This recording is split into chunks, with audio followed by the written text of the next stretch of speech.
यो चाहिँ टनल हो हैन। यहाँ म बसेको निकै बेर भयो, एक्लै छु हैन।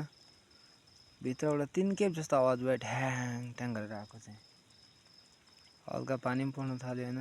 यो चाहिँ झर्छ जस्तो लाग्यो मलाई। टनलको के चाहिँ लुज हुँदैछ कि ढ्याक ढ्याक गर्दै झर्दैछ, माथिबाट आवाज आउँदैछ। मान्छे त कोही छैन यहाँ सामान चलाउने हैन। रातिको 12 बज्नै लाग्यो।